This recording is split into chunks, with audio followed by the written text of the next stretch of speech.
Welcome everyone to the CELS Forum in Ethics, Law, and Society. Today we're going to have a introduction and look at the work of Ms. Joy Ayodele, and looking forward to the talk. So I'm going to let people file in here. I see the attendees climbing, and then we will get started in just a moment.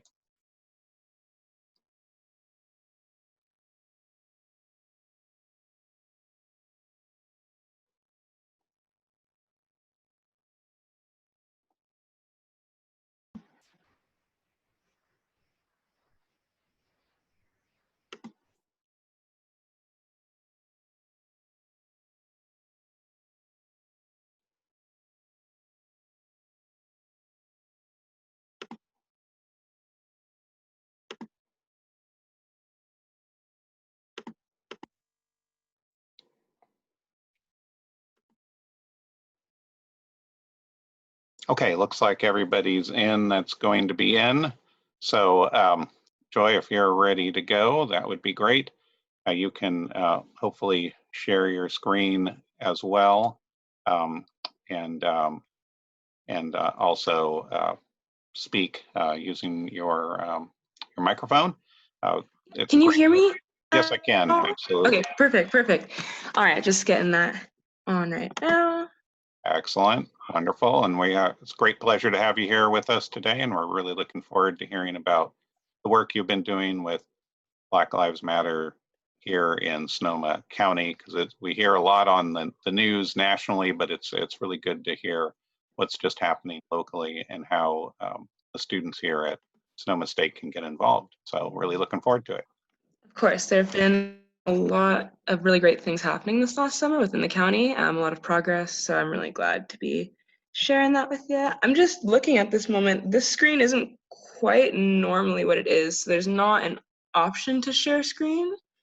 Yeah, that's very odd, isn't it? Let me see what I can do here.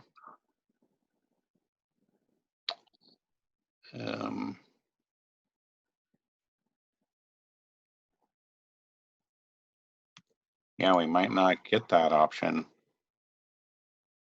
Very unfortunate.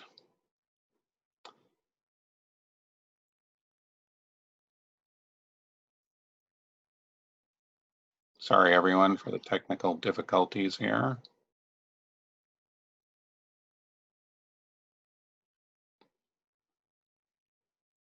Yeah, we're using the webinar. It's different than a meeting. Yeah, of course. And so the the controls that a participant has are lower than what would normally happen. And I could never get your email in to register you as a panelist. So I think that's probably the issue here. So we may not get a screen. That's totally fine. Whatever would work best. I can definitely, obviously, just give it verbally. Sure.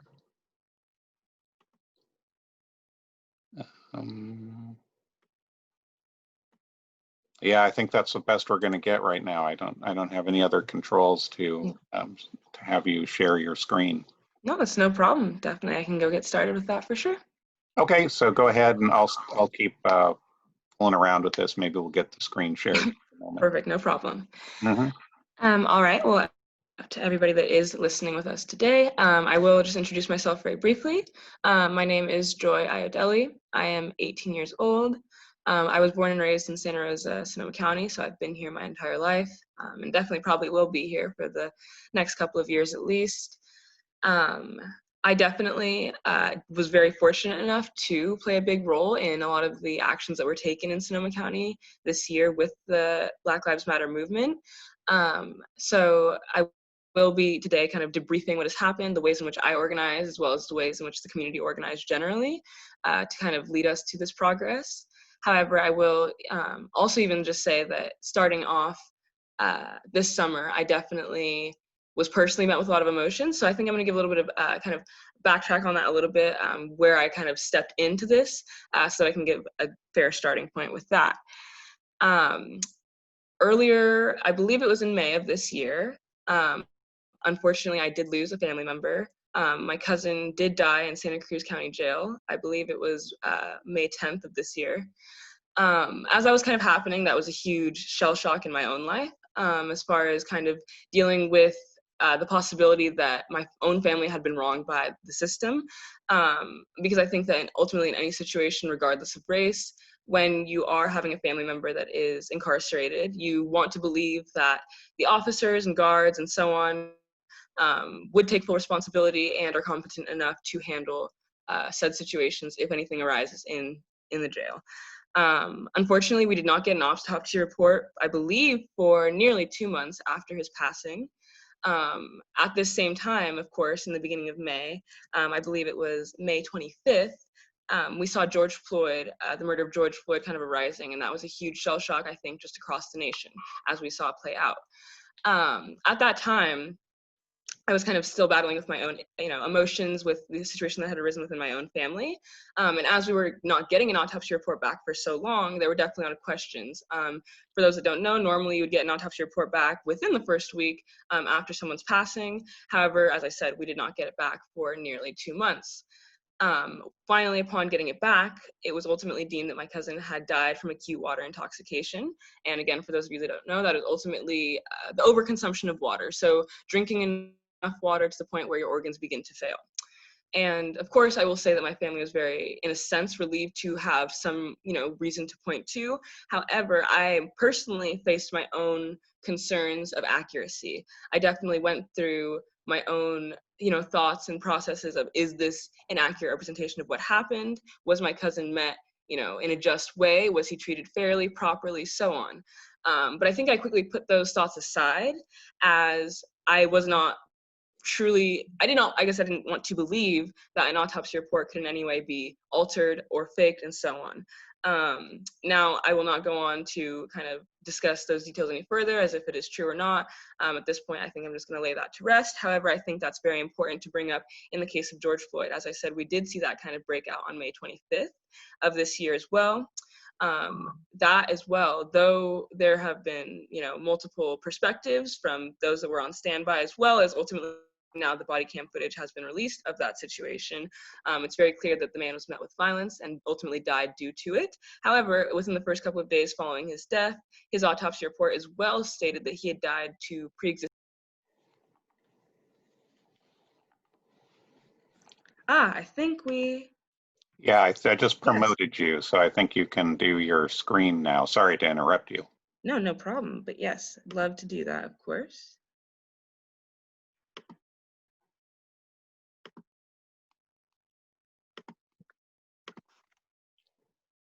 Perfect. Hello, everyone. Go. Excellent. Thank you. Right.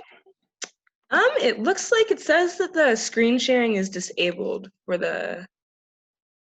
Oh, that's okay. Let me Google that problem, and I'll solve that in a moment. No problem.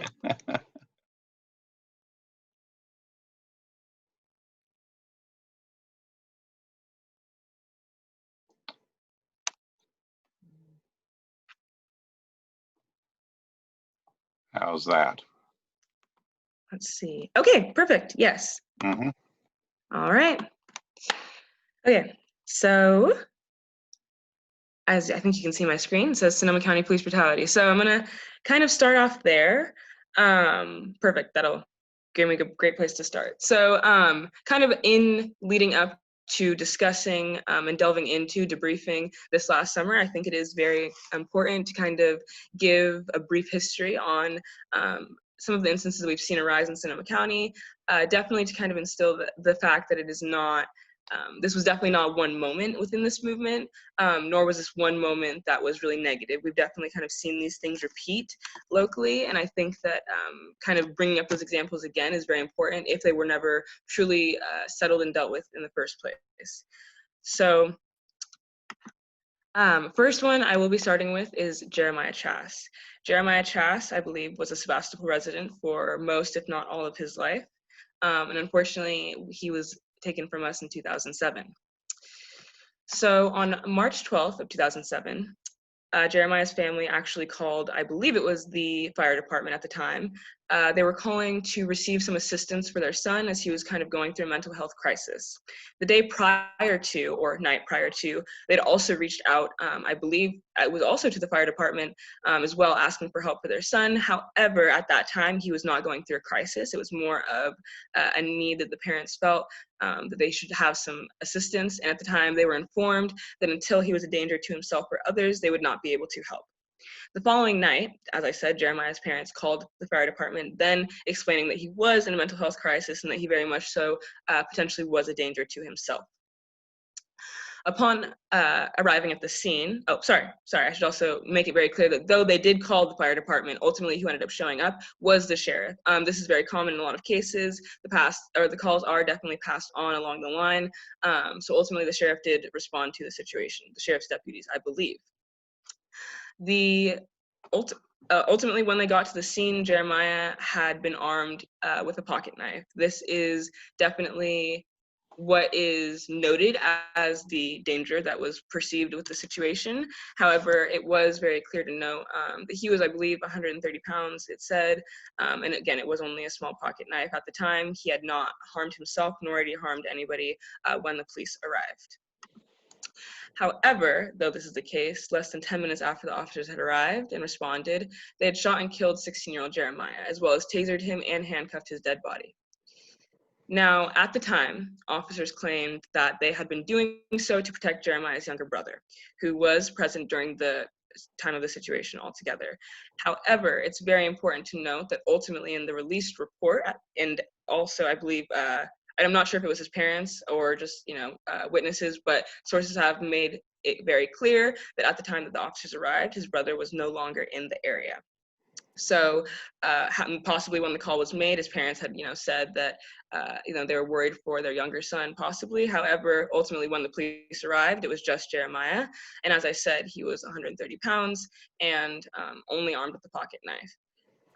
Ultimately, when they had deemed him a threat and did end up shooting him was after they had begun to taser him. When they did begin to taser him, he had, I believe, begun to swing the knife around. Ultimately, though, I think that would be a normal response from anybody that was kind of being met in that way.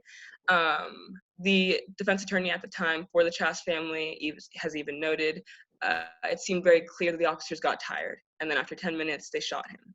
It did not seem that they had used all resources possible, nor did it seem that they had used proper tools to talk him down or out of a mental health crisis. However, that is ultimately how that ended. In 2009, I guess the sort of justice that could be taken away, also very clear to note this is now 2 years passing the incident, the Chast family received a settlement of roughly $1.7 million for the killing of their son. Though, regardless, the officers responsible were not prosecuted, nor were they fired. While the Chast family did receive a settlement, the entire time that they had kind of been advocating for justice for their son, the main thing that they were asking for was not money, but police reform. They wanted to see stronger training protocols in the case of mental health crisis response team. And though the situation was deemed to be a very negative one, and though they did receive a settlement, the sheriff at the time ultimately said that there was no reason to change the training of deputies in responding to mental health crisis calls. This is a picture of him, and so I'm going to say his name one more time, Jeremiah Chast. He was 16 years old, and it is very sad that he had to leave us so soon. Next one I will be talking about happened in 2013, Andy Lopez, and he was 13 years old at the time. This one I unfortunately know a little bit too well, as he did actually happen to be my neighbor. We lived on the same street, and the incident took place on my home street that I lived on for 18 years. So that I would just like to say that's definitely very personal to me. The day of the event was October 22nd in 2013. At the time, Sonoma County Sheriff's Deputy Eric Galehouse, I wanted to make sure to get everybody correct. On October 22nd, Eric Galehouse had been patrolling in Moreland, on Moreland Avenue, I believe. That was when he saw Andy Lopez. Andy Lopez at the time had been in a vacant lot. I believe it at the time had been sort of like short grass, dry grass. Nothing had been there for quite a long time. He was walking through the lot carrying an airsoft weapon, which is a toy for those of you that don't know. Typically, they are painted. The tip of the gun would be painted orange or another specific color, depending on the state, to kind of identify it as a toy weapon. However, the specific toy that Andy had been carrying had the orange tip broken off. His friend had actually claimed even that day that it had broken off and that he wasn't sure if Andy had taken it because it might have seemed suspicious. However, it 100% was a toy weapon. At about 3:13 p.m., Galehouse began to approach Andy. At this time, it's also noted that he had radioed in that he had noticed and made an observation of a real weapon. I don't believe that this was a false observation, as it did seem clear to be a real weapon. However, as I just clarified, it was not. So that was at 3:13. However, at 3:14, less than 1 minute later, Galehouse had ended up firing 8 shots at Andy Lopez, with 7 of them hitting, and the 13-year-old was ultimately shot and killed immediately. In 2016, so again, 3 years after that incident had happened, the Sonoma County Board of Supervisors approved $1.2 million in funding to name and establish Andy's Park. For the first 3 years after the incident had happened, the park definitely was still used in a sort of memoriam. There were candles there pretty much every single night, and there was also a sign, and it said basically Andy's name, very beautifully scripted, and then below it said "Days Without Justice." Community members were then allowed to flip through it as the days passed. However, 300 days had passed, 600 days had passed. Eventually, they did stop flipping it. Though put on administrative leave, it's very important to note that Galehouse was never fired. And it is also very important to note that he is still an officer of the Sheriff's Department in Sonoma County today. And here's a picture of Andy. I'll say his name one more time, Andy Lopez, and he was 13 years old at the time of his passing.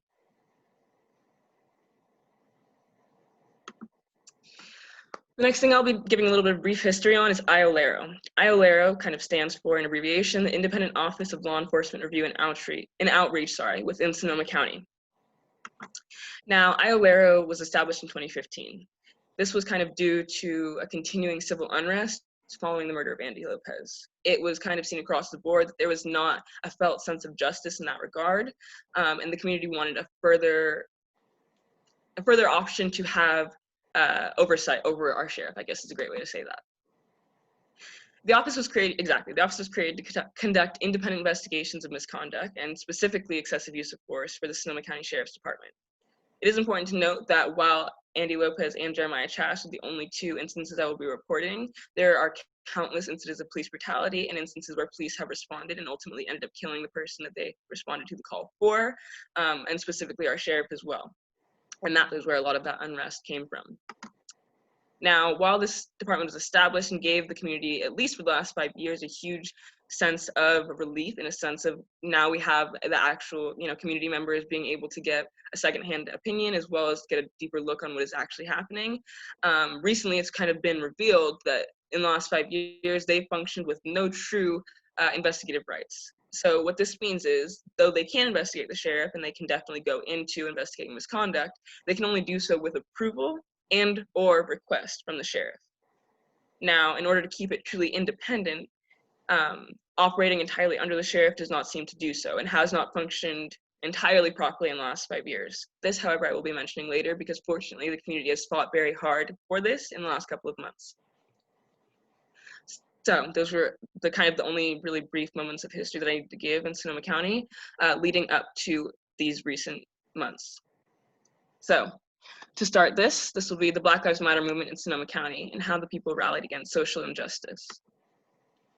I'm going to be doing kind of timeline because I think that that's the clearest way to go about this. So, as I mentioned earlier, on May 25th, 46-year-old George Floyd was murdered by Minneapolis police officers. They had knelt down on his neck and back, lower chest area as well, for roughly 9 minutes while the man had been screaming that he could not breathe, and as well as a variety of other pleas for them to get off of him. However, he had ultimately lost consciousness and died. As I stated, in the first autopsy report revealed, they had tried to claim that George Floyd had passed from pre-existing health conditions. It is important to note that within, I believe, a week later after that being released, they did note that he had died due to the injuries that he attained while being arrested. It is also important to note that the reason for arrest was believed, at least allegedly, to have been using a counterfeit bill. I believe it was a counterfeit $20 bill as well. This was ultimately the reason that the officers had taken him out of his car, began to arrest him, and what ultimately led to his death. It is also important to note that at this time, all of the officers have been fired in that case.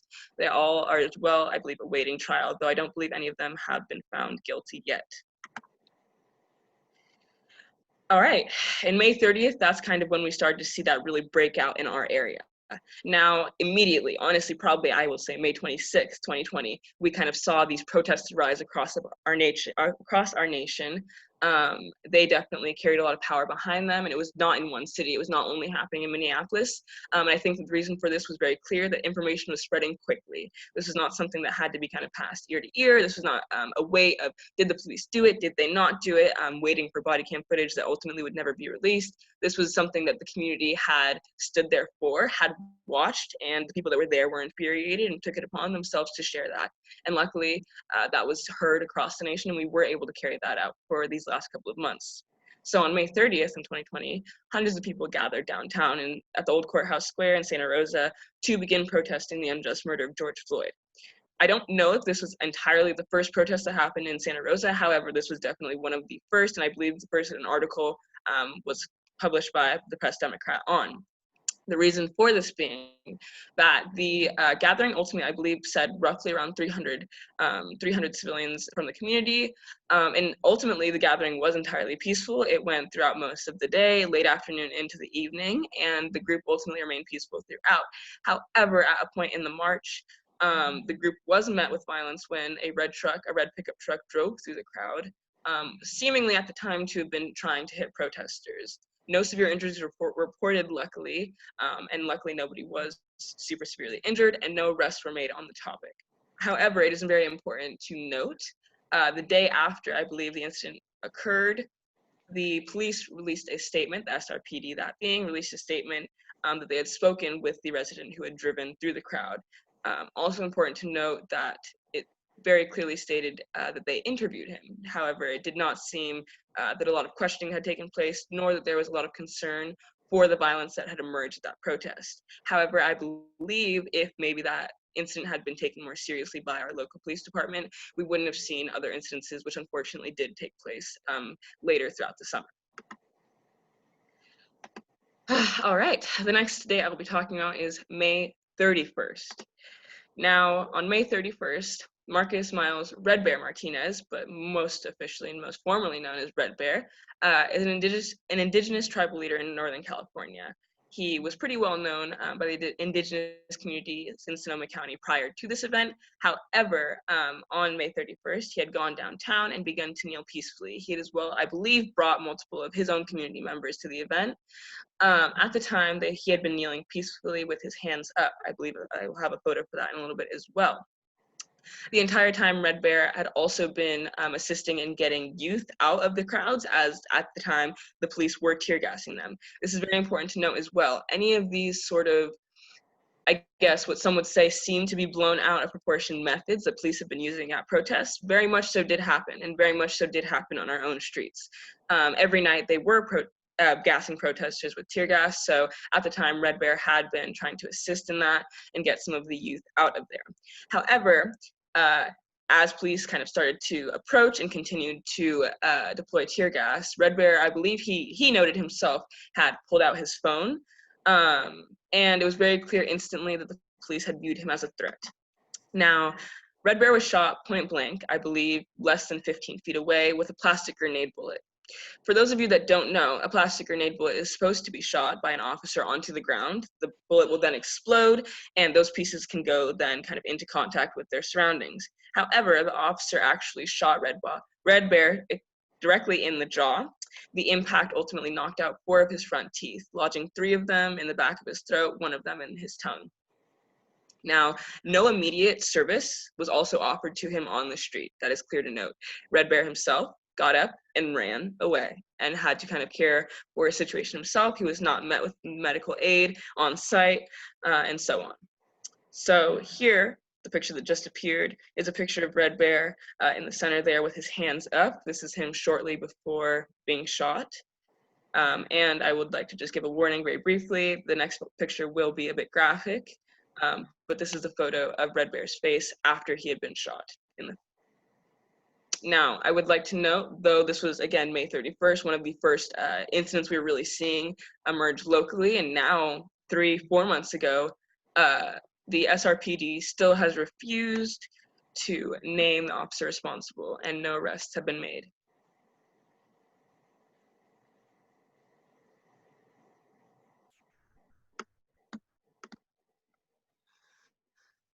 All right, now on June 1st was a protest titled On the Seventh Day We Kneel, and I was actually very fortunate enough to lead and organize this protest.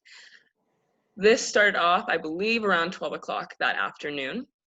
That one was as well primarily youth gathered and youth led in that situation, as well. The people that had helped me to kind of organize that one were all youth as well. Ultimately, our gathering was extremely large, consisted of at least 300 youth, though most likely more. At the beginning of the day, we were met with a moment. I don't even know how. Sorry, I don't even know how you want to explain that one. We were met by the police chief, I guess is the best way to say that, at that event. He had reached out to me early that morning and asked if he would be able to attend, if I would feel that that was appropriate, as it was, of course, kind of when there was a lot of heat going around the police. So he was not sure if the group would overall take that well. However, I informed him that if he was going to be receiving us with very positive intent, and just to kind of speak with the community, that ultimately I would have no problem with that. However, though I believe on the cover of the Press Democrat that day, the chief of police had been the cover for attending this event, it is very important to make clear that he did not march with us, nor did he kneel with us. Ultimately, he was there very briefly and left. That is not really we did not really have any connection made at that point in time. Now, this protest, the idea and ultimately the goal of this protest was to be kneeling in all of the intersections downtown, each one for 9 minutes. 9 minutes being the amount of time that George Floyd was kneeled down upon in the street. We were able to successfully do this, I would say, at almost every intersection downtown, and multiple times it's being so. We had ended up making the loop around multiple times throughout going down Mendocino College, so on. Ultimately, of course, we were met with violence. The very, very first intersection we kneeled at, there was a Prius that had driven right through us. There were young girls that had actually been knocked to the ground by the car. This was my firsthand experience seeing people actually come in contact with the cars, seeing people just be so confident enough to drive through us. So that definitely did happen. That was one of the very first instances that we saw take place that day. And as I said, we kind of gathered around 12 p.m. However, as the day continued on, I would say that the instances of violence definitely got more severe. At one point in the crowd, we had been met with a large Ram truck. At this point, we were at an intersection. So what this looked like was all of us kneeling. I believe I actually have a photo of this. Yes, this is on one of the avenues. We're all kind of kneeling there with our hands up. So at one intersection, we were met, as I said, with a Ram truck. It had kind of parked itself firmly in front of a line of us that were kneeling. I then tried to communicate with the driver that these were, primarily youth in the streets, that we were really not being violent in any way. We were being entirely peaceful, and that we really did not want to be met with any violence in our direction as well. However, the driver of this truck then began to rev their engines super hard. Smoke was kind of flowing up in our faces and so on. I then kind of stepped to the driver's side door of that vehicle, communicated, we are all primarily the youth. We are children here and we are not doing anything wrong. Can you please not continue to threaten us? The driver at that time actually put on a clown mask. The clown mask definitely, I would say, sparked a lot of fear at least on my end. It seemed very almost fictional what was happening, the way that, the community was responding so upsettedly when we truly were not doing anything, and truly not, at least in a direct way, trying to upset anybody. Now, ultimately, this car specifically, I was able to end up having a conversation with, and though they were quite pissed off, I was able to kind of navigate them backwards out of the event, and ultimately, they did not drive through us, thankfully.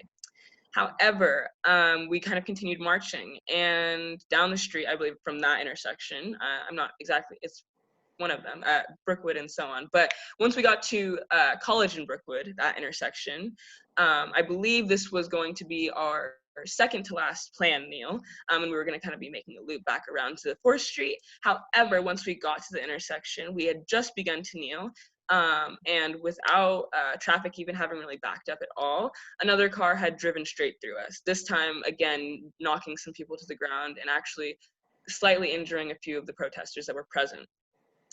At this point, the group kind of had seemingly very much so started to feel that unrest, started to feel a little bit unsafe, and everybody kind of started to get up from the ground, not sure if we should continue to kneel in the instance that somebody were, to attempt to drive through us again. So as we had just kind of begun to recollect with ourselves and so on, a white pickup truck actually pulled up to that intersection as well. Within maybe even 5 seconds of the truck pulling up to the intersection, the driver then got out of his door and aimed a shotgun at our group. I was then forced to kind of yell to the entire group, there's a gun and you need to disperse. In this moment, I wasn't quite sure how to handle it, as I was, with a lot of children who were younger than myself. However, I found myself as well, a youth of this community, very frightened and feeling extremely threatened by an adult within our community. So I myself was kind of, in a very strange place. However, I was able to kind of get the event to disperse. Unfortunately, we were forced to kind of run down all of the streets that were nearby. It was very, very frantic. I was able to regather for about, I think I had like 2 minutes or so. I had ended up finding myself with a group of 13-year-old girls, I believe 5 or 6 of them. One of them then began to have an asthma attack. I unfortunately did not have anything on me. However, somebody that was with our gathering had an inhaler with them, so I was able to kind of find someone in that panic, thankfully, and get that to the young girl. However, just as soon as we had kind of gotten her stabilized as well, the driver then hopped back in their truck and drove down the street that we were on in an attempt to chase some young bikers who had also been kind of leading the protest with us. He had attempted to kind of follow them down a side street, which is where as well a lot of us had been hiding in the meantime.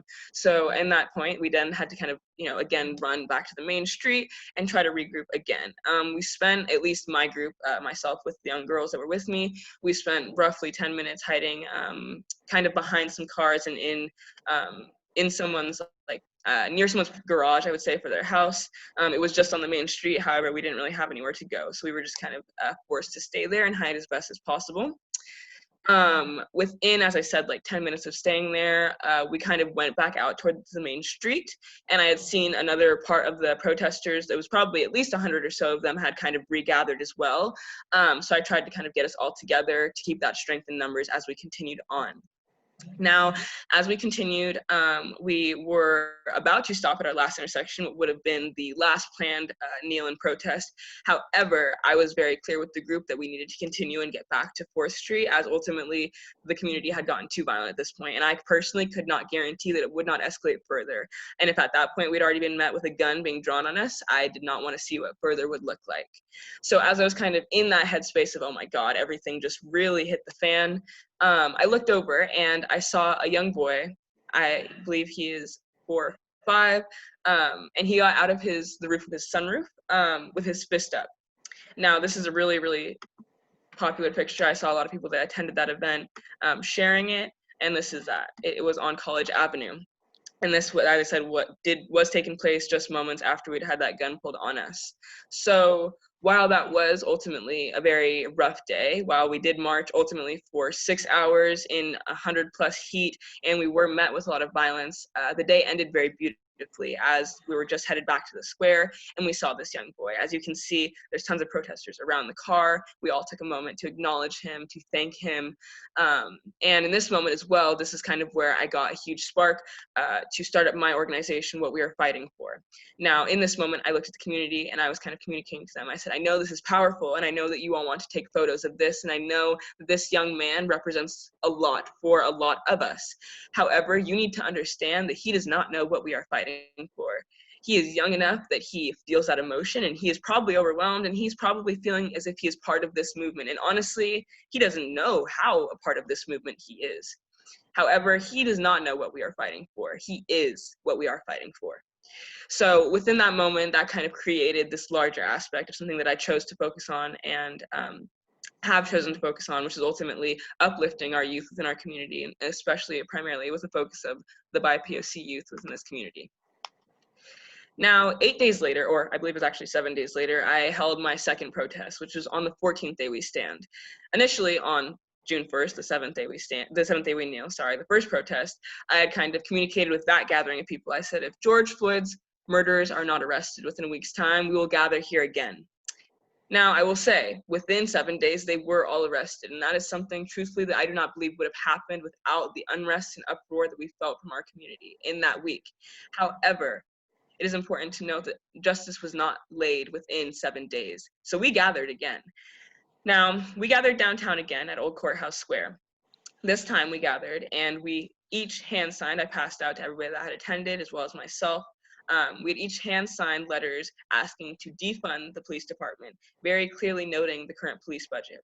For those of you that don't know, I didn't include this in the presentation, but I will take a second very briefly to discuss the police budget within Santa Rosa at least. I cannot testify for all of Sonoma County, not as educated, unfortunately. However, within Santa Rosa, the budget that just got approved at the beginning of the summer, and so the budget that will act out for the rest of this year, the police were upfunded, the SRPD. So ultimately, at this point, they're receiving, I believe it's 62.7 million, if I'm correct. They now receive 35% of city funding. Ultimately, our housing and community services were also defunded within this recent budget approval. Now, in being defunded, I believe that the entire community housing services department receives somewhere around $200,000. Now, it's clear to note that our entire housing services, quite frankly, receive less funding than it costs to buy a house within Sonoma County. So at this point, our police are receiving a huge portion of our city funding, and the majority. They are receiving the largest direct amount with, as I said, 35% of our city's funding, whereas our housing services are receiving now less than 1% of our city's funding. So on this day, we hand signed letters demanding that SRPD be defunded and that some of those funds be reallocated towards areas within our community that can actually uplift its members. At this point, we then were very fortunate enough to be able to hand deliver it to City Hall. We were met by a ton of city workers, different communication coordinators and so on. They were able to receive those with us. I was also fortunate enough to have set up a meeting with the chief of police that would take place in front of City Hall. Unfortunately, Chief Navarro did not believe that the gathering would be as large as it ultimately was. I think that he had kind of assumed that numbers would dwindle. However, we came back 7 days later just as strong with, again, 300 or more people in Sonoma County. So we met him there, ultimately with the goal of asking questions. Their picture is a picture right there of us all getting ready for that conversation. Ultimately, I believe we had prepared as a group 10 questions to kind of ask him to really debrief what had even taken place in the last week. Now, it's clear to note that though I'm only noting very specific protests, as I mentioned earlier, the police were using excessive force. Anything that you've kind of been seeing that seemed to be blown out methods have been used. To the point of being, one, we saw in the instance of Red Bear, he was shot with a grenade bullet. There are multiple protesters that were shot with rubber bullets as well. Each night, at least for the first week, they were deploying tear gas into protesters, into the crowds of protesters, which also consisted primarily of youth, especially for the first couple of weeks. So those 10 questions that we had prepared for the chief of police, ultimately we're going to be kind of debriefing those last 2 weeks. What has been happening and what is kind of, what are these human rights issues that we're seeing arise and why are they not being met with genuine concern, at least seemingly so on the part of our police department. It is, sorry, as I know I'm just going a little bit ahead. I guess I cut that a little bit short because that meeting was ultimately cut short. Chief Navarro did not answer all 10 of our questions, and I believe the only question that we were ultimately allowed to ask, the one question that I ultimately did end up asking, was just a very, very simplified version of those 10, which was, we're seeing people being arrested without being read their rights. We're seeing people being arrested and held in jail for longer, than they should be. We're seeing people that are not being released, though, being prior stated that some of the COVID release situations, which for those of you that aren't aware, as COVID has arisen across our nation, there are, I believe, 17 instances where where people need to be released from jail as to not kind of continue to add to that outbreak. However, that was kind of being clearly looked over within those first couple of weeks, and our jails very locally were being insanely overfilled. As well, again, people that were being arrested were not being allowed their first call, and so on. So that was kind of ultimately the question that I had asked Chief Navarro. However, as I said, we were met with no response. He'd ultimately quite simply informed me that it was too complex of a question and left the gathering, though we, of course, did continue to protest and march throughout the streets. The next thing I'll be talking about took place on June 13th, which was the Silent March. Something I'd also like to note very quickly is how closely together it is to note that all of these events took place. Very much so, a lot of work was being done within only a couple of weeks to a month, then 2 months, 3 months, and so on. But ultimately, over these 3 months, we did see a lot happen.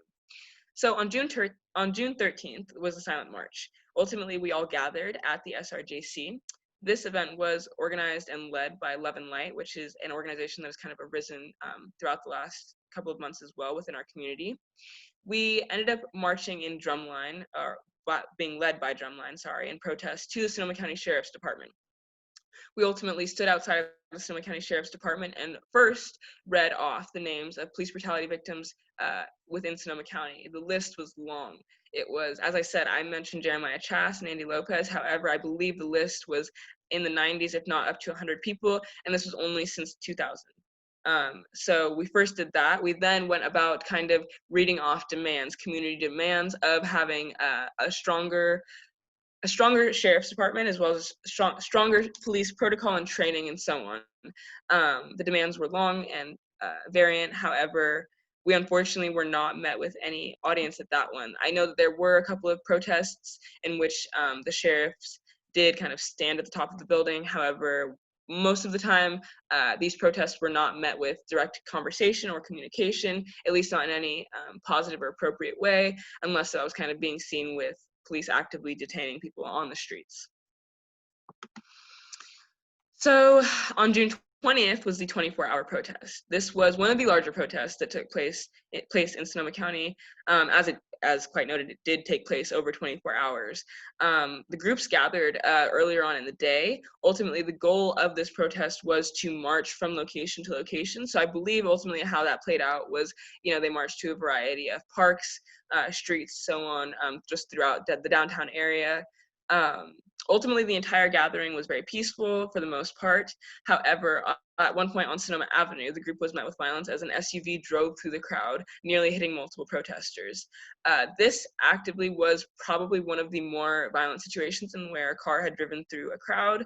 Ultimately, I believe this is actually still an open investigation. So unfortunately, not enough information is out about this. However, nobody has been arrested in this situation, nor have any officially large statements been made as far as the violence that we were met with. Is more kind of been speculation about how that went down. However, I, as someone who had been on the streets at this time, would very much so like to state that the protesters in no case did anything violent to instigate that situation. And I believe here is a photo kind of that playing out. Not of course the car driving through, but kind of community members marching through the streets and so on, as police are kind of responding to reports that they're being met with violence.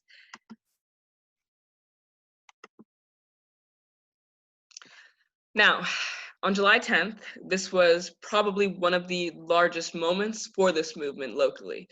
The Sonoma County Commission on Human Rights released a report that it had been working on for at least the last month, and honestly from the end of May, but since the beginning, as we have seen these protests arise, the Human Rights Commission had been working on this. Ultimately, the report was human rights violations in Santa Rosa, California, policing the Black Lives Matter protests. Now, I believe the entire report is 40 pages long. They not only delved into prior history in Sonoma County dating all the way back to 2000, when the Human Rights Commission then had delved into Sonoma County brutality, as well as instances of police injustice that we were seeing, but they as well continued to dive into countless instances of human rights violations that we did see arise within a matter of 30 days or less. Now, as I mentioned earlier, protesters were being met with tear gas nightly. Protesters are being met with rubber bullets being shot at them. I believe multiple people, and it was unfortunately, as I said, not just Red Bear. However, Red Bear was one of the more severe situations where we were seeing there were multiple people that were shot within the face at a point blank range. None of these situations have been handled properly. Now, though the human rights violations report went extremely in depth, giving prior examples, current examples, and honestly recommendations as to how to avoid these in the future, it has been very, very solemnly acknowledged by our police department. In fact, one of the only comments I believe that has been made by our police chief on the matter is that they did not fully go in depth or get a full perspective of the story is how he's communicated it.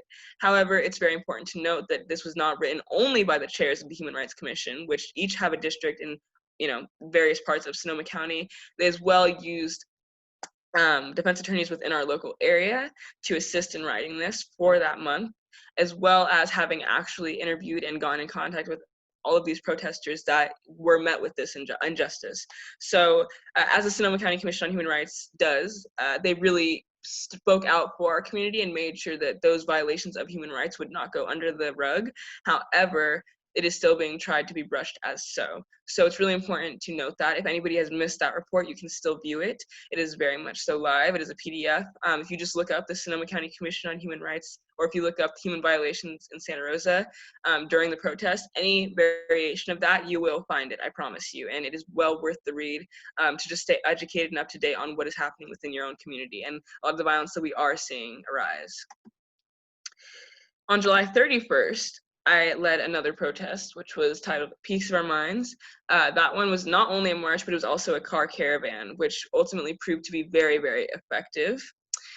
It was youth-led and organized by myself, as well as some members of the SRJC BSU, which is a Black Student Union, for those of you that don't know. They've also taken a huge part in organizing throughout the summer. Ultimately, the two events were going to be separate. However, we took that moment to work together, seeing that kind of unity rather than division, which ultimately has proved to be the strongest method throughout this community. And I think that that is how we've gotten so much done, is in unity. So ultimately, we ended up linking those two events up together. What the point of the Peace of Our Minds march and protest was to advocate for getting police out of mental health care. I did a bit of research leading up to this event and found 10s, 20, 30, multiple instances of police brutality, but specifically in the instance where Sonoma County, the Sheriff's Department, had responded to a mental health crisis call. So somebody going through a mental health crisis, or a call being made for them, and so on. And ultimately, on countless occasions, the police have responded to said calls and ultimately killed the person that the call was made for. Now, it is really important to note that ultimately police do not necessarily receive social work training, and they're not necessarily trained in the types of de-escalation that you would need for traumatic situations, specifically, mental health crisis. So at this event, we were unfortunately met with violence, of course. I don't think at this point anybody's quite shocked to hear that. Unfortunately, this was in a situation where there was a little bit more damage done. As I said, we were with a caravan and a protest. So the way that we use this kind of to our advantage is when we would go into intersections, we would have the cars kind of frame the intersections, allowing the protesters to be within the middle, so that at least they were not in any immediate direct danger to being met with cars and so on. Unfortunately, on two instances, cars entirely decided to ignore that and not only drove through protesters, but drove through the car barricade that we had made. So they had ended up kind of hitting cars. The reason that this was such a large deal, one, if not for just destruction of property, two, was that a lot of children had actually been in the cars. We were keeping them in those areas. A lot of parents were preferring that. As you know, we were kind of marching, and as I said, it's not become any surprise at this point being met with violence. So ultimately, that had seemed like to a lot of people the safer route, which is why a lot of people, I think, had ended up showing up. However, unfortunately, even members of the community that were also in cars felt that it was entirely appropriate to drive through. On both of those instances where two cars drove through and actually ended up making contact with other cars that were there as part of the protest, I believe they had received some damage to their cars, as noted, very obvious. When hitting another vehicle, it's not unexpected that the same will be kind of done to yours. However, I believe one incident that was reported was a broken windshield. Now, ultimately, right after this event, the police, though it's very important to note, they did not show up as we did make calls reporting this. The police did post on their, I believe it wasn't even a website, it was their actual Instagram account, so the SRPD Instagram account. They posted a photo of the broken windshield of one of the drivers that had driven through the crowd, and kind of taken a moment to defend them, actively saying that we had used violent measures and that they had felt overwhelmed and so on. They had also claimed that one community member was met with, I believe they said battery. However, it is important to note that, at least to the best of my knowledge, and though this was a pretty good gathering, it was not so large that I wouldn't have seen what was going on. And I was there at the time of this incident. There was a man who approached us, and at the time he had been, at first, seemingly taking photos of the event. However, as he approached some young girls in the crowd that were taking part in the protest. And as he continued to record or take photos, whatever he had been doing, he got very much so up in the face of the young girls and began kind of screaming at them, like, what the F are you doing here? Why are you protesting? It definitely wasn't a peaceful encounter. At first, we kind of asked for the man to back up. It was all, nothing too crazy. He was not in a vehicle at the time. He was on foot, just standing by. At this point, we had been on Santa Rosa Avenue. So as the man stood, he kind of continued to yell. He continued to yell at the people that were trying to interfere with the situation and kind of separate it and de-escalate. So ultimately, he had kind of backed up and pulled out a knife on our group. At this point, we all kind of gathered, as there's definitely a huge strength in numbers, and we didn't have the most. So we all gathered together in the intersection. At that point, I believe one of the community members had asked the man continuously, please back up, can you please leave this event, we're not trying to interfere with you, so on.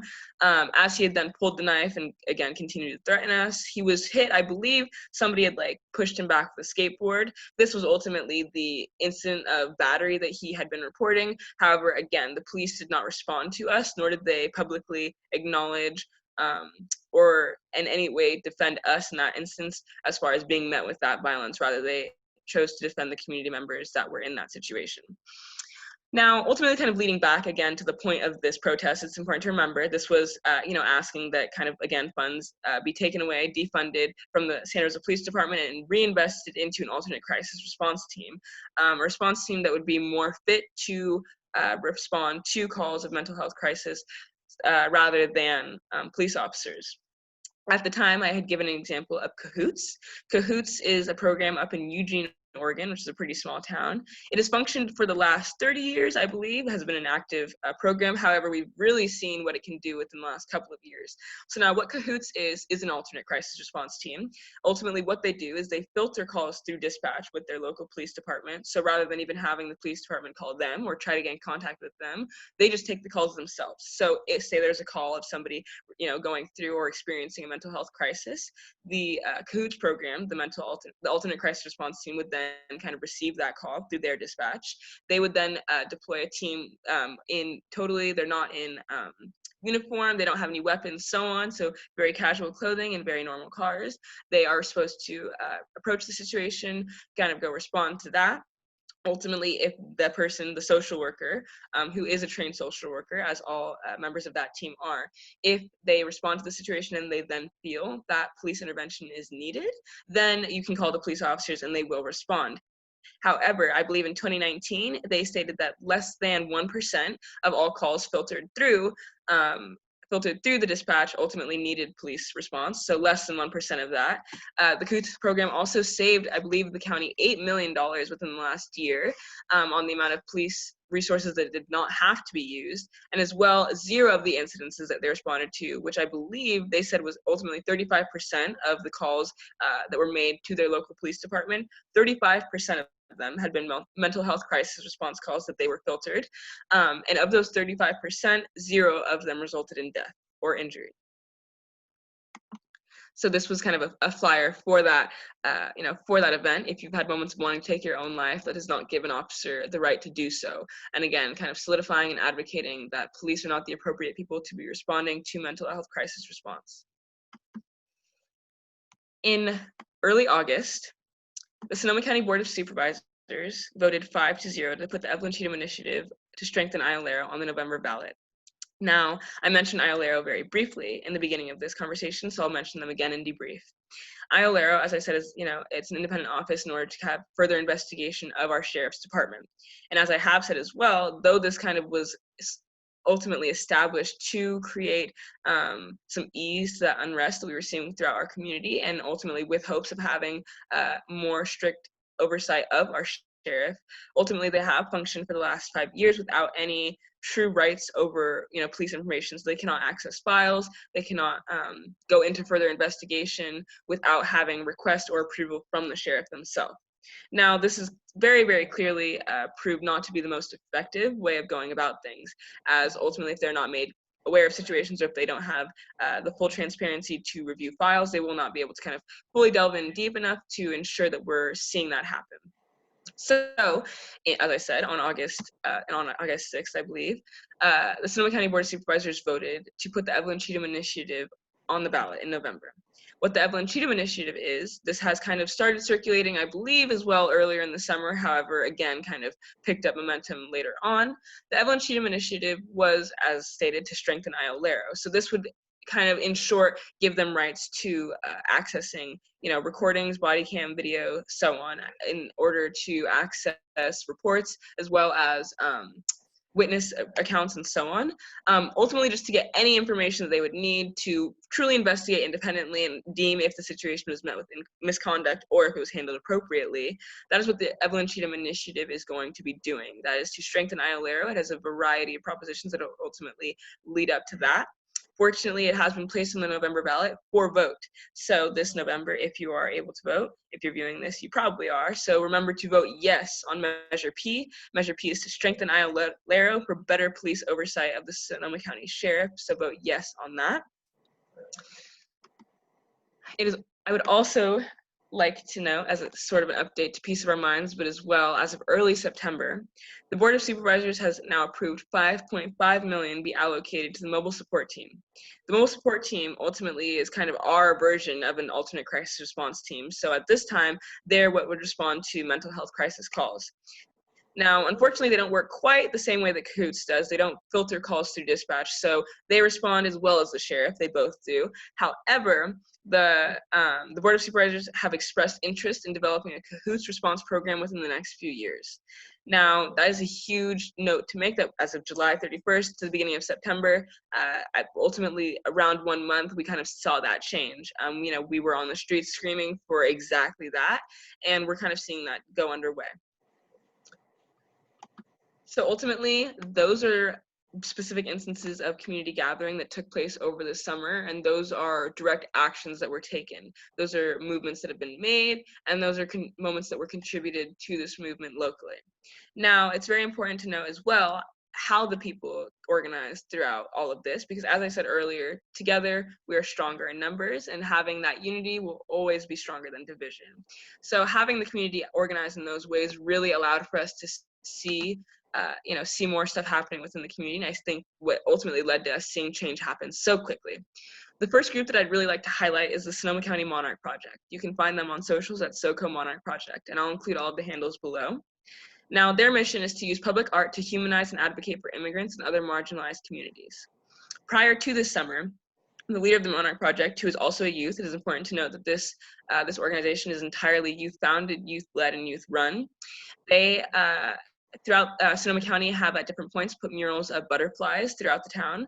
This is kind of to symbolize the immigrants within our county, the freed butterfly aspect. I think a lot of you have seen that image of a butterfly within cages, and that's kind of trying to again, depict immigrants within this county. However, she has, being Rima, the leader of Sonoma County Monarch Project and founder, she has definitely taken it upon herself to kind of bring that within our own community. There are monarch butterflies on various street corners and so on. I believe actually right before the summer, one project that they had just finished up was a monarch butterfly series in which they'd asked immigrants from the community to kind of relate words that they felt ultimately could describe their experience of immigration and living in Sonoma County. And those are very beautiful. I believe some of those are downtown, and if you've seen those throughout the community, of course, it's always great to share those and to help kind of continue to gather information, promote these groups that are gathering within our community. Now, at the beginning of the summer, I was actually met with a conversation. They were the leaders of the SoCo Monarch Project kind of went about asking me if I'd want to participate in a mural that was going to be done of 3 BIPOC women within our community. Now, this was a very huge moment, at least for me to be seeing within our community, regardless of whether I was going to be participating in it or not, because ultimately, as I have grown up here for the last 18 years, I have seen a lot of beautiful pieces of art within Sonoma County. Don't get me wrong, we really do have a lot of sculptures and art pieces and so on, murals that we see throughout our towns and our cities that are really beautiful. However, the representation of BIPOC within our community is very far and few. I honestly am not sure if I have seen murals of, and this is truly very sad to say, I haven't seen very many murals of BIPOC within our community before their passing. And, you know, there's a mural of Andy Lopez, I believe in like the old Dollar Tree lot, and it's that's actually one of the most beautiful murals that I think is within our community. It's a fading, you know, image of him. However, even that, you know, that was only created once we had kind of seen his passing. So to have this kind of put forward to me, we want to highlight people that are actively right now within our community, you know, uplifting, and they're going to all be brown. That was a huge moment for me. So I was very ultimately surprised, but extremely flattered when they said that I would be one of the people featured in the mural. Sorry, see, I'm even nervous talking about it. I'm in the middle, as you can see on the image to the left. To the right of me is Rosie Hammock. She is a native teacher, indigenous teacher, and community member within this community. She as well creates a lot of, I've seen her create different indigenous goods and so on. So if you are interested in that at all, I'm sure you can find her information. All of these people are mentioned on the SoCo Monarch Project.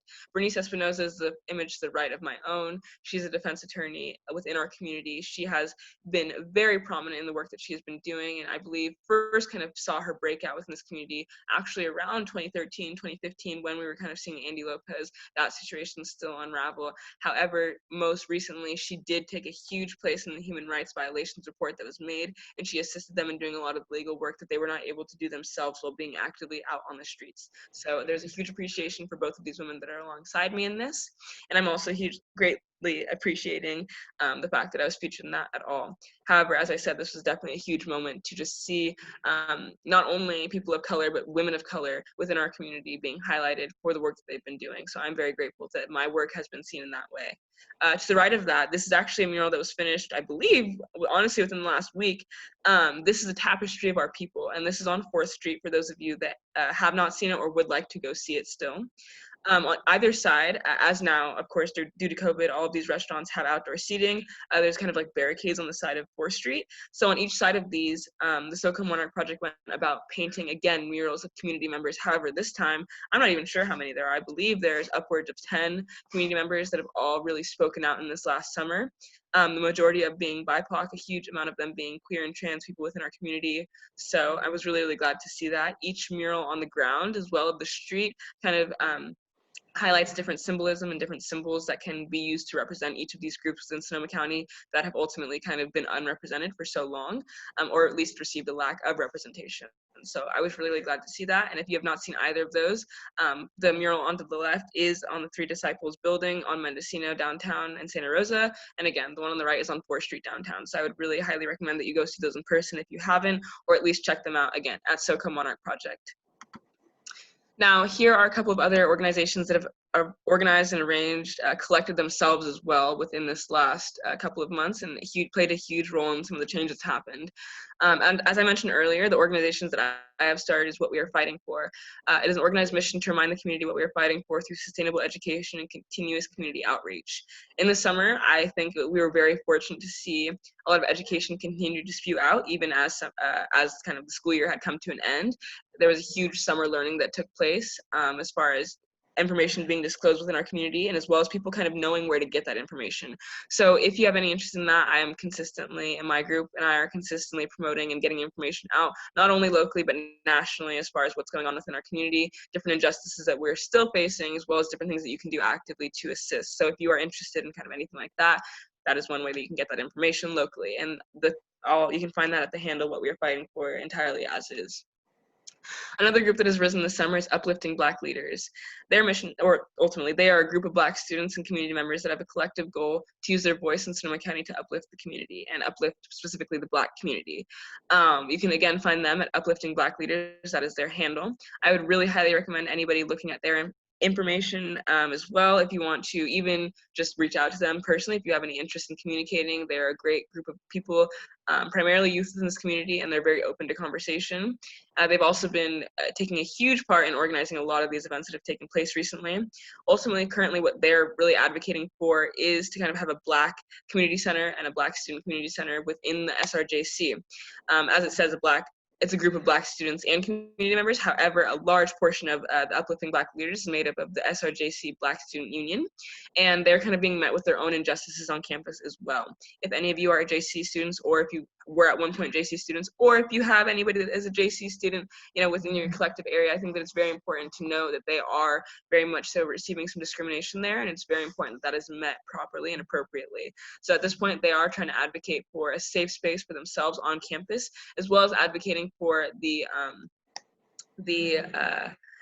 ethnic studies division within their teachings to kind of be reinstated, as it was taken away a couple of years ago. So I kind of want to see that being brought back into place. So I'd love if you guys could definitely, if you do attend or have any way to use your voice in that situation, please do. The next community group would be Love and Light. They're a community organized movement for change in Sonoma County, to keep it quite simple. Fortunately, I have found myself kind of colliding with Love and Light. Ultimately, what we are fighting for in Love and Light are now sort of sister organizations, as far as we are doing the exact same work within the community. Up until this point, Love and Light has as well functioned, as a group of community organized people, continuing to do a lot of the protests. I believe they actually took place in organizing the very first protest that took place in Santa Rosa this summer, when we kind of saw that all start to arise. They've also taken place in promoting a lot of information, local legislation, injustices as well that are going on. They're great at kind of staying updated on what's going on locally. So if you really want to see that down to the T, as far as even, if you know locally, we've been kind of dealing with raids of our homeless groups and our homeless encampments, as we are dealing a huge houseless population right now due to the lack of affordable housing, and even something as simple as that they update very constantly on. So if you just want to be able to see very transparently the roughest parts of what's going on in Sonoma County, that's definitely a place to look. Next would be the Sonoma County Black Coalition. They're a Black-led grassroots organization in Sonoma County dedicated to improving the livelihood of Black community members. You can find them at SC Black Coalition, Sonoma County Black Coalition, anywhere. They're as well entirely comprised of Black community members. They focus on uplifting the Black community as well. And I've been very, very fortunate to have them working within our community. They as well kind of have taken place in organizing a lot of these protests that have been taking place. They as well have had great events as far as like Know Your Rights events, things like that, that would really assist with these larger protests that were taking place, just to make sure that if you were going to be attending them, that you had everything kind of secured for yourself. So there's a lot of appreciation for them, and I definitely recommend checking them out if you want to continue, again, of course, to stay updated with any information. Next would be CAP Sonoma. I didn't include they're a nonprofit in Sonoma County. They did not just start recently. However, what they did just start recently would be every single Monday they do community conversations on race with CAP Sonoma.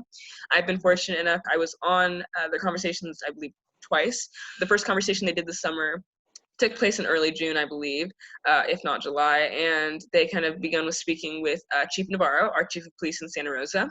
They kind of went about debriefing, again, what's been going on recently, kind of trying to get that first account of what's been going on. The next week they met with me, and the week following we kind of all met together. So ultimately, they've been really acting out in a very effective way, in a really direct way, and I think have ultimately been really informative as far as getting very transparent information from the community to the community. So I think if you'd like to stay updated on that, you should definitely check out CAP Sonoma. You can find them on all socials at CAP Sonoma Official. And as I said, every Monday they've been doing that, and they are going to continue to do that, to have these conversations on race within the community. You can find that, I believe they have those streaming on their Facebook account, and if you want to see any of the ones that have kind of occurred previously too, and now there have been handfuls of them, you can still go on and do that, definitely. Lastly, I'd like to kind of shout out and promote North Bay Solidarity tea. You can find them, and it's quite like tea, quite literally. They're a collective of activist community herbalists in Sonoma County. And the reason that I'd like to promote them is one, I think that ultimately in a time when you're feeling a lot of that unrest in your community and when you're really highlighting a lot of the injustice, though extremely important to keep a close eye on those things, it can definitely wear very heavy on your heart and on your entire being as a whole. So these herbalists have been very, very helpful in ensuring that protesters are hydrated, that we have the proper tools out there with us. They've been making tea for us since the beginning. They've had other herbalist treatments and remedies and so on that have really helped with this heat, different sprays that we could use and so on, different tinctures. So I would really recommend checking them out. They are a collective in Sonoma County. They're very, very positive, and they do offer resources either at discounted rates or free, to struggling community members. You just have to be transparent and communicating, where you're at. However, they really are ultimately here to help us. So I'd like to promote that as well, because throughout this whole movement, while it is very important to be taking care of the movement quite literally itself, we also need to be taking care of ourselves within that. So ultimately, those are definitely some large groups that have stepped out within this community within the last summer, either in having formed in this last summer or just taken a huge stand in this movement. Ultimately, I would really recommend following one, if not all of these groups, to kind of stay updated on what's going on, as well as to know locally, specifically, what you can do and what is going on, as well as the ways in which your voice really does stand out. Oh, Joy, we've hit our pumpkin point where we got to end this talk. Yes, that was perfect too. That was just where I had been. Well, wonderful, and really, I want to say how impressed I am at the stories and the historical document that you've created here. We have this recorded. We'll keep it up on the Center for Ethics, Law, and Society site, where our other recordings from this lecture series go. And hopefully we'll get to, other people that missed the live event will get to see this and hear these really powerful stories. So there are some people still left in the audience, and I was wondering, we have we've got collected 75 questions. Oh yeah. And so I was thinking maybe of the people that are left here, they might want to ask their questions personally. And so I'll leave this open for as long as you can hang around. For everybody else, if you've got another class to go to, understand if you have to file away. But for those of you who have really important questions to ask, this would be the time to step forward and do that. Again, we'll keep this recorded, and for the people that have to flee to other commitments. So let's there's a silent applause, but a real one for sure at Thank you. the amazing amount of work that you did. And I want to be the figure in the audience, the only figure in the audience that can give you a hand. Thank you so much for doing that for us. Okay, so let's let people settle here for a second, and then if anybody would like to ask a question, please just hit the raise hand function and I will allow you to talk. Okay, let's have Sam ask his question. Go ahead, Sam. Hi, this is for Joy. Also, I really enjoyed that. Thank you. Thank you for listening.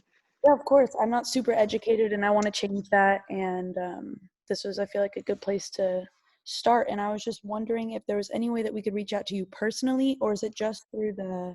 Yes, of course. So what we're fighting for is definitely I am, though I kind of, of course, I'm working with other community members. I myself am on that account pretty frequently, so I definitely try to kind of get back in contact. But if you want to reach out to me directly, my Instagram handle, and honestly, all of my handles, I believe, are just I am Joy Ayodele, my name spelled out. And I will, of course, reply to any DMs or, any comments you guys have or questions as soon as I can, 100%. Awesome. Thank you so much. Thank you.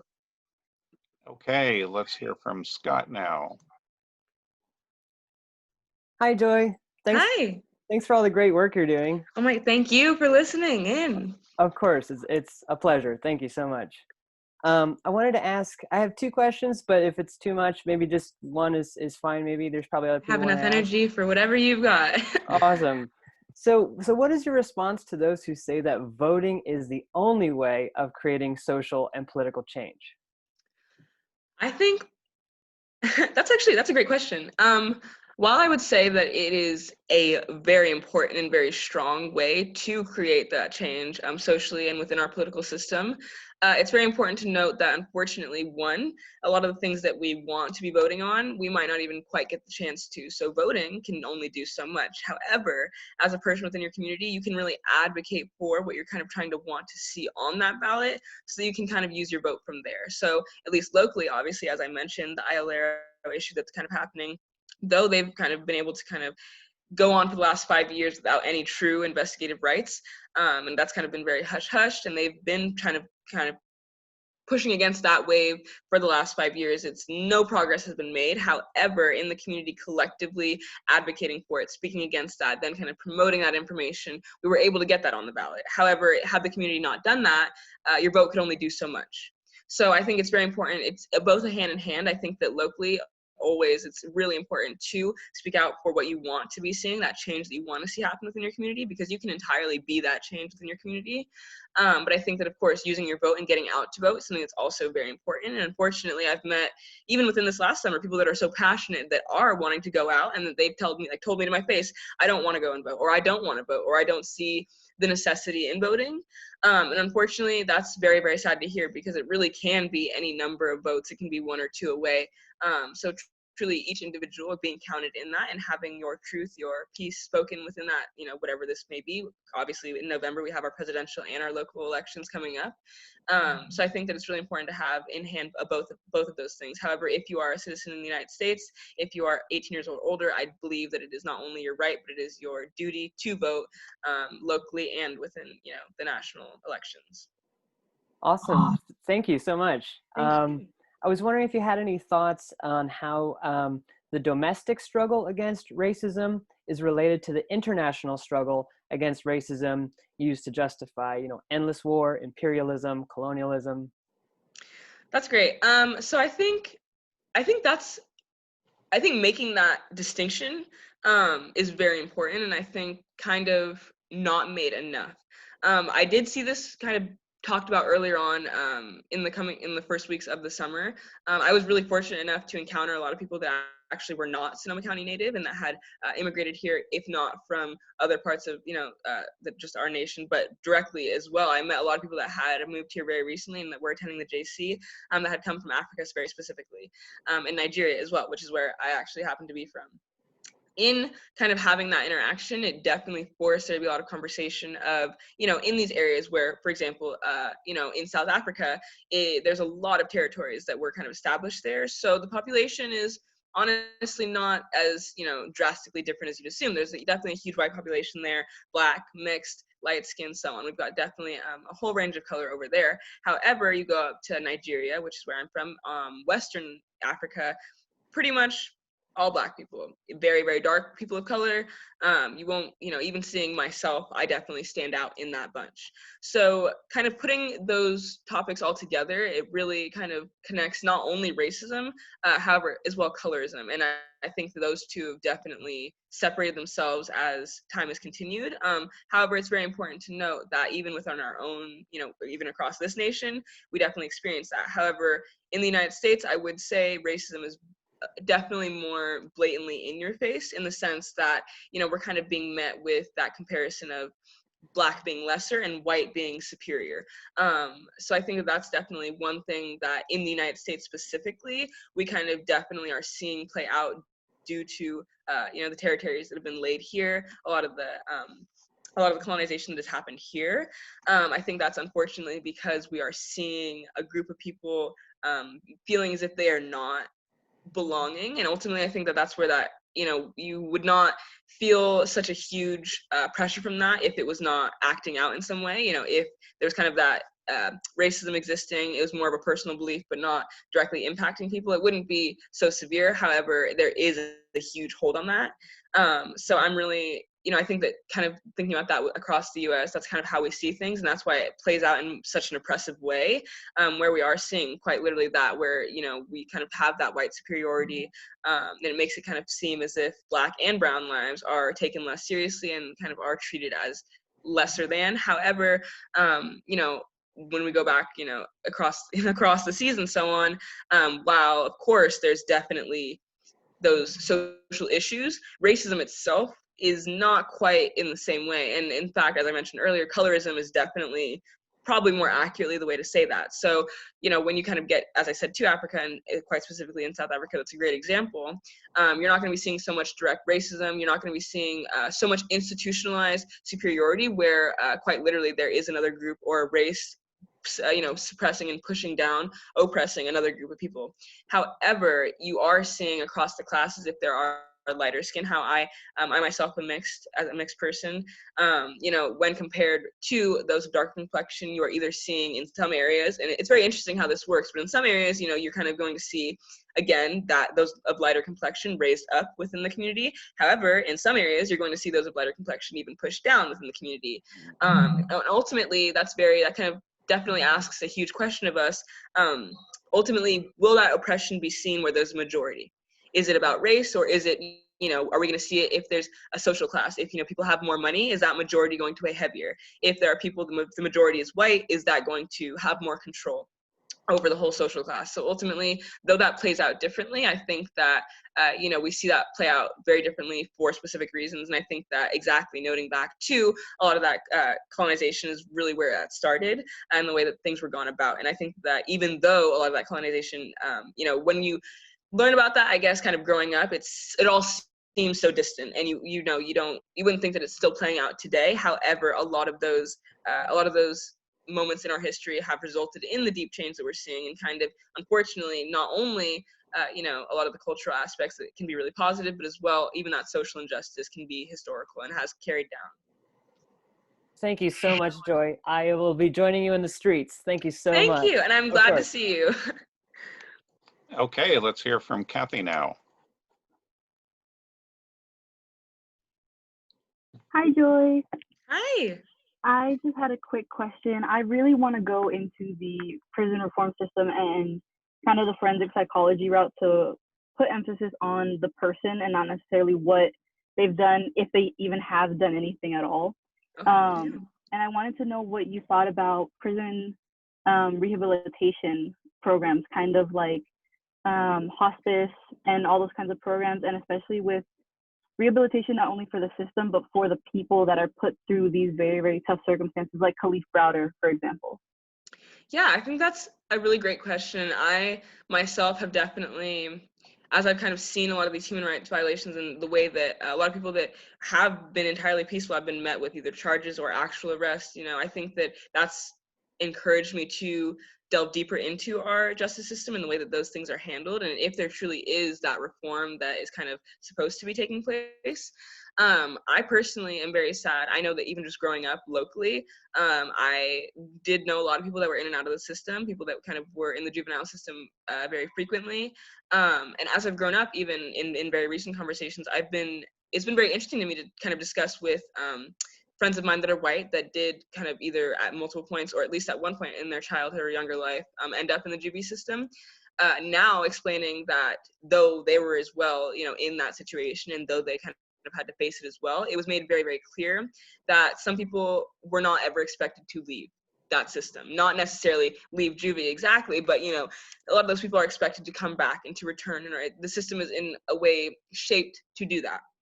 So, I think something that's been really interesting to me is, as we've been seeing kind of like rehabilitation and a huge message that's been promoted at least in the last summer, is what rehabilitation looks like is job opportunity, is, so on and so on, is mental health, being able to care for mental health and actually receiving treatment and so on. Ultimately, I don't believe that our justice system does the reform that it is set to do. Statistically, as I've kind of delved even further, even an example, as I was advocating for a system of cahoots, not having police respond to mental health crisis calls, while the majority of my reason for that was ultimately that even in Sonoma County, but as well just across this nation, quite frequently, time and time again, a large majority of those calls are met with violence, and or the person that the call was made for in the mental health crisis situation ends up being murdered. But even more so than that, if you look at the actual rates of people that are arrested on said situations, I think I have these statistics. I'll pull them out. But even people that are arrested while being in a mental health crisis situation, the statistics of that don't make sense. And not only on like the basis of race, however, definitely seeming to focus in that sense and in that regard. But I don't believe, that the justice system necessarily has the intent of doing so, at least not on the part of all of our citizens. And I believe it's very clear that the BIPOC community members within our community are not treated as fairly, in the justice system. So these are some quick statistics I pulled up, but 14% of men in detention centers are currently suffering serious mental illness, and 31% of women in detention centers are also suffering with mental illness. Approximately 50 to 75% of the youth within the juvenile system meet the diagnostic criteria for mental illness. Now, what this means is that 50 to 75% of youth meet the criteria for rather they should be receiving some type of mental health treatment and or be in a mental health facility, however, are instead in juvie. Now, again, if you go even further into that, the percentages of those youth that are kind of Black or brown is even further, or is even higher. So that's something to note as well. But yeah, ultimately, I guess just to summarize that in short, I do not believe that our justice system is ultimately going, at least as far into depth, to rehabilitate people as it should be, as ultimately, when you are released, you're not given equal opportunity. In fact, a lot of your opportunity has been stripped away. And even a perfect example, as we're talking locally, as they have a lot of prisoners coming out to fight these fires. However, ultimately, when you are released from prison, you are not allowed to be a firefighter. However, I do believe that our governor just put in a bill to change that yesterday. I believe that was just yesterday, but put in so that, formerly incarcerated community members would be able to then try to, become firefighters and work in that regard. However, ultimately, it's very clear that those citizens that are released, it's very much so clear that they are going to remain a criminal, at least in the image of most people, and a lot of their opportunity within the community, they're going to be kind of seen as a criminal, and that's very unfortunate. But I believe that very simply due to that takes away a lot of their social ability and their opportunity within our community. Thank you so much. Thank you. Yeah, it's so important to keep all of this in mind. One of our alumni from the philosophy department here, Sean Arlt, in the interest of the Say His Name movement, was shot by police in Santa Cruz while he was having a psychiatric event, and so it affects a lot of people across the board. And I was so happy that you brought up those important stories and how we can change this. Refunding social services Yes. is really the key to this, and making sure that police aren't always just the front, the go-to call that's made for every psychiatric event, because Yes. they're trained for violence, and what would we expect when we call somebody like that, right? So, Indeed. yeah, thank you so much for bringing that up. So I'm not sure if there are any more questions. I've been reading through the questions, the 82 questions that were submitted. So you've got a lot of action here, really, really impressive. But one of the things that keeps coming up, I think that's worth addressing right now, is certain. I'm noticing that some students feel very comfortable with the police, and others do not. Right. So how do we overcome the fact that there are clearly some people in the community that really feel comfortable with the way police act and support the way the police act right now, and the fact that there are still others in the community who feel really oppressed and over policed? What's going to be the thing that solves this?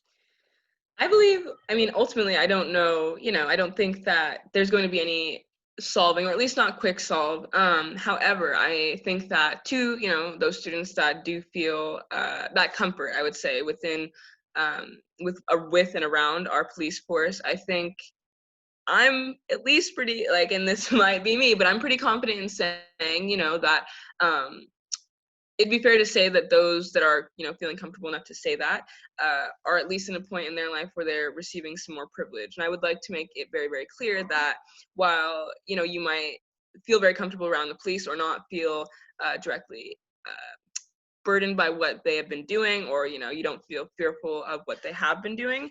Ultimately, take a look, and that's probably because you are privileged enough to be able to learn about these instances rather than to have had firsthand experience with them. Now, I think that's a great, and I actually looked through the questions really quickly as well, and I saw a lot of questions saying, do you feel, like asking me if I feel safe with that. So I think also that's a great, you know, point to be making. And actually, I had this conversation with the police chief of our police department. We had this exact conversation. Have you felt, you know, protected by police? Have, you know, back and forth.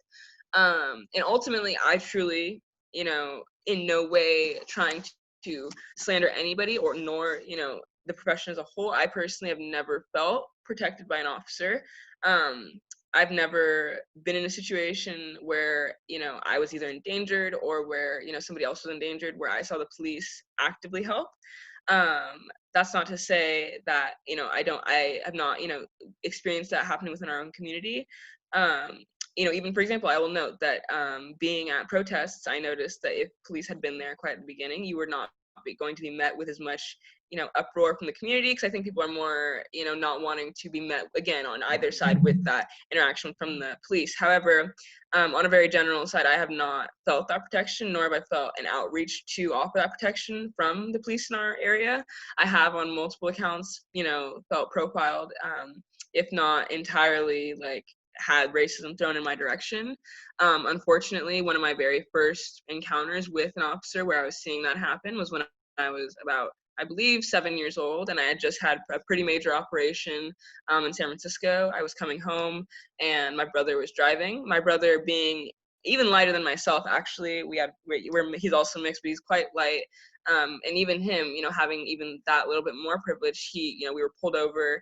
You know, the officer told him that he was speeding, even though that was just like our main home. That was literally Moreland. So that was our main home street at the time. It was definitely not speeding. My brother had then been taken out of the car, had then been handcuffed. Then they tried to put him in the back, you know, and so it was very clear to see that the situation escalated very, very quickly. And, you know, seeing and knowing that my brother is very, honestly, one of the most level-headed people I've ever met, I was not understanding at the time how we were getting from point A to B. I was not understanding how there was so much aggression being thrown on one side. Because I think, you know, you kind of hear like it takes two to tango. It takes two to really elevate and kind of escalate a situation. However, it does not, unfortunately. If one person ultimately has the power to escalate the entire situation. So I think that I personally, you know, like I said, I have not felt that protection from the police, at least in our area, nor, you know, any officers that I've encountered.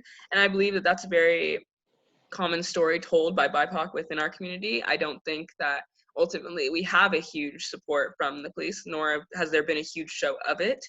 And I think even very clearly, I know that I can't put experience onto others. I can't, you know, I think experience ultimately teaches you the most. And if you haven't, you know, experienced negative instances with a police officer or negative encounters, you might not feel that way.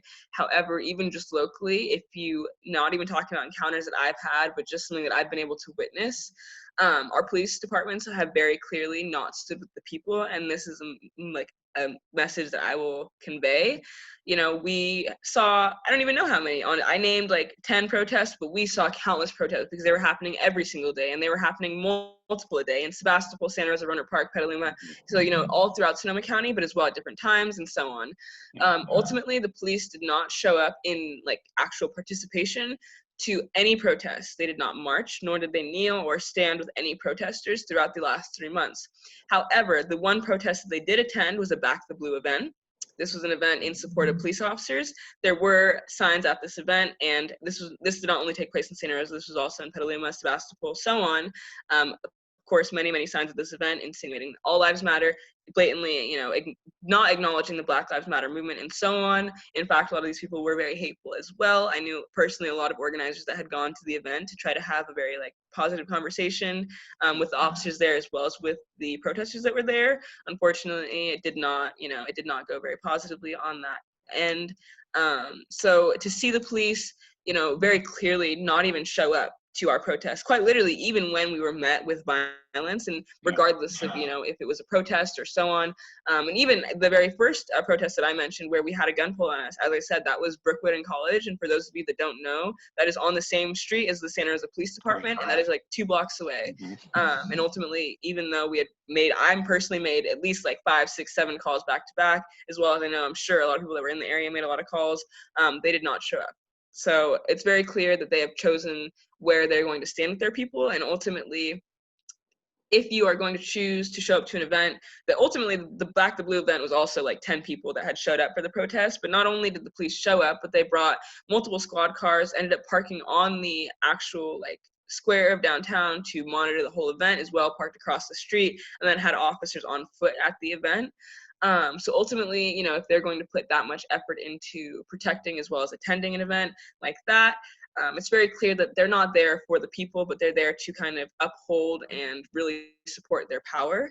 And ultimately, I don't think in any position, police officer, regardless, I don't think that if you are choosing to prioritize that when ultimately your goal and your purpose has been sworn to protect, I believe that there's something wrong with that entirely. Yeah, it's really concerning that when people counter protest and they bring guns and knives to do so, of course they have the right to counter protest, but to do so violently and then get almost a tacit support in that, in the fact that they don't seem to pay the price of that. I saw so many of the comments as you were talking where people were incredulous with the thought that, you know, people could pull a gun or a knife on somebody in downtown Santa Rosa and then just walk away from it. But somehow this is happening, and this is, you know, we live in ostensibly a fairly left-leaning portion of the world, right? So you can imagine in places where that's not the case, where the counter-protesters are showing up with assault rifles, right? Yes. How much more intense that can be if it gets that intense here in you know, Sonoma County. Yes, 100%. Well, excellent. Okay, so so we've gone way over our time, but this was really fantastic, and I thank you so much for being so generous with your time. Thank you for having me. Of course. Yeah. So unless there is any last burning questions, I think we will close this out. I get a report of on an Excel sheet of all the questions and stuff, so I'll send them your way. After this is done. The recording takes about an hour for Zoom to produce, but when I have that, I'll send that to you, and then you can decide if you want to answer any of those questions. I have a Canvas site for this class, so when people do that, I just take the answers and post them up there so that at least the class members can see the reports back. And you got a lot of interaction with the crowd. It's too bad we couldn't do this live, you know, but COVID as it is, you know, takes it away. So normally there'd be a lot of faculty here, and we'd take you to lunch. No, this was amazing. Honestly, definitely, it was really great to be able to just speak very directly. You know, I mean, obviously, you know, that's exactly what we do on the streets. You know, you're protesting, trying to gather. A lot of people educate, communicate. So being able to sit down comfortably, I cannot complain about that. That's right. At least it's not 100 degrees, right? I know. Yeah. Yes. All right. Well, thank you so much for this, and thank you. And thank you for your important work, and keep up with that. Thank you. Look forward to seeing where you go with this in the future. I know you've got a lot of energy and a lot of time. Yes. Make some real change here in Sonoma County. So keep up the good work. Thank you. And I'm looking forward to those questions. I'll definitely answer as many of them as I can and get that back to you. Excellent. Well, thank you so much. Thank you. And we will end this meeting, but not end our care for this topic. And so that keep sounds up the amazing. good work. All right. Thank you. Bye-bye. Bye.